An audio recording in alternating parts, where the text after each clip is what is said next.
On this episode of Doing the Most, we have got to rack, clarify, and bottle our traditional Irish mead made around St. Patrick's Day.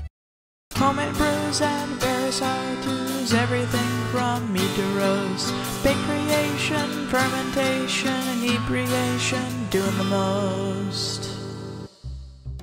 As you may recall, around St. Patrick's Day, we brewed this traditional Irish mead as per a recipe we discovered on the internet. Primary fermentation lasted a few weeks, and then I racked it off into a new, clean, sanitized container so that it could clarify. And as you can see here, there were a lot of herbs and sludge left over, but still we had almost a gallon of product left over at the end. Well, fast forward a couple of months, and it has dropped crystal clear, and it's time to get this into bottles. The original recipe stipulated using honey for carbonation. For science and for the educational value of this channel, I decided to use corn sugar or dextrose.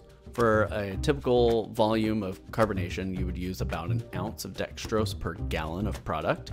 So I'm using 3/4 of an ounce here because we have about 3/4 of a gallon to bottle. I mixed that dextrose into some very hot spring water and allowed that to come to room temperature before adding a smidge of yeast. That's about a gram of yeast. I just wanted to make sure there was a healthy colony of yeast in there. I had a bit of ale yeast in the fridge from a package that was already open, so it makes sense to use it for something like this. And that just ensures that you have some fresh yeast in the batch. It's a little bit of a fail-safe that I like to do, especially for this channel, because I want to make sure that it actually carbonates. Generally, you can trust that the yeast left over in your batch, even though it's clarified, will be able to re-engage and produce that carbonation for you. So all that gets mixed up really well and dumped into the bottling container, which here is a fresh sanitized jug, and we're gonna rack all that off and mix it together in that jug so that way we have nice homogeneous product with yeast and priming sugar all mixed together equally throughout the jug. And then we're gonna bottle from that jug.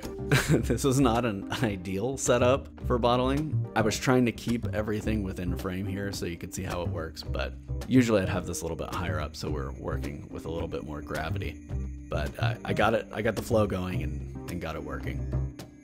And then we just bottle as usual using the bottling wand. I love my bottling wand. You should definitely have one of these if you don't. It's got a little gasket on it and you can just open that gasket and fill the bottle up to capacity. Really makes bottling easy.